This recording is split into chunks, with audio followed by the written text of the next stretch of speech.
Dear students, this is Praveen Agarwal from Management Department, Rotary Institute of Management and Technology. Welcomes you in today's lecture of Managerial Economics. Today, we will discuss on the topic Theory of Production. In previous lecture, we discussed about cost analysis. Today, we will discuss on production theory. Under this, the first topic is meaning and concept of production. As in daily life, we use different type of commodities because we are having different type of needs and wants, and for completing those needs and wants there is a need of such type of commodity which can complete these needs and wants. Now the commodities which are provided to us for this particular purpose are produced with the help of a production process. So production is an important economic activity which directly or indirectly satisfies the wants and needs of the people. It is concerned with the supply side of the market. As we know that market has two sides. One is demand side and second one is the supply side. Demand is coming from the side of the customers in the market, but the supply is coming from the side of the producers which belong to the production part of the commodity. In simple way, we know that production is the transformation of inputs into the output of a commodity or several commodities in a specific period of time at the given state of technology. In a simple way, input is transformed into output, and this transformation of input into output is known as production. But in economics, we are not only confined to the physical transformation but also with rendering of services. It means commodities with physical existence as well as services are counted under production. Different type of services such as consultancy, teaching, transporting, financing, retailing and so on are included in production in economics. In this way, production implies the creation or addition of form, place and time utilities by the production and storage, distribution of different usable commodities and services.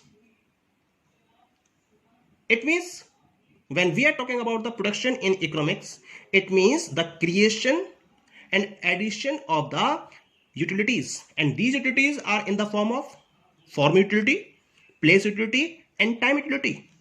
When you are converting the commodity from one form to another form, there is form utility. Providing it from one place to the another place as customers are looking for is known as place utility, and at that particular time when there is a need to the customers in the market is known as the time utilities, and this is made possible with the help of production and storage and distribution of different usable commodities and services to the customer's point.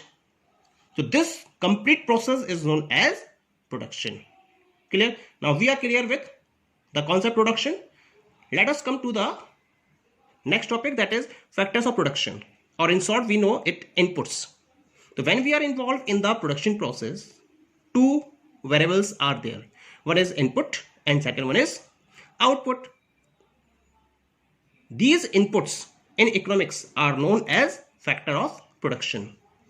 In economics, all the inputs has been categorized into four parts: land, labor, capital and entrepreneur. What does the meaning of these four factors? Let us come and understand. The first one is the land. What is the meaning of this particular word? In general sense, we say that land is the land surface, but in economics the land is not only the land surface, but it includes all raw material, all those which are free gift of nature, which are used for satisfaction of our wants or for the production of goods or services. We are having those resources in the nature, those resources in the society which are provided by the nature as a free gift. The nature is not charging any of the money for these resources for us, and these resources are highly required for passing our life. These all natural resources are known or counted under land, just like land surface, forest, lakes, seas, waterfalls, mountains, climate, weather, minerals, air, sunshines. We are getting them from land as a free gift, from the nature as a free gift, are counted under land.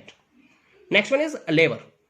In general sense, we say that labor is unskilled labor, but in economics it is not so.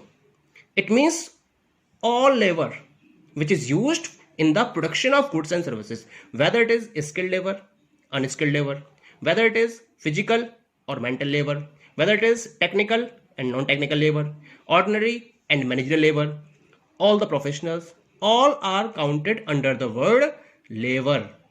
Okay. Next one is, that is capital. Capital consists of those kinds of wealth other than free gift of nature which yield income. It means that in the first we are having all those raw materials which you are getting from the nature as a free gift. But besides these free gift of nature, we are having other resources which are providing income to the businessman. These resources are known as the capital. It is that part of wealth which is used for further production of wealth. Means we are having raw materials from the nature, just like wood, water, minerals, sunshine, and so on. We are using such resources and producing the another commodity. Then that particular commodity which is produced with the help of the land input is known as capital.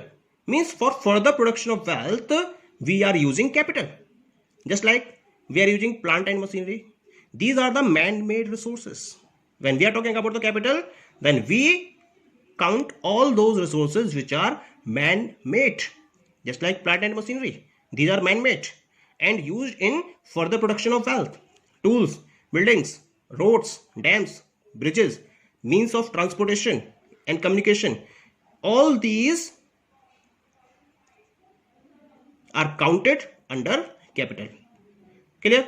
And the last factor of production is entrepreneur. It is very important factor of production.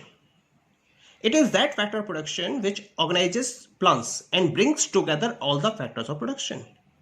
If entrepreneur is not there, production process is not possible, because this is the entrepreneur who is collecting all the resources for the production, combining them in a proper proportion, and then making the production process possible.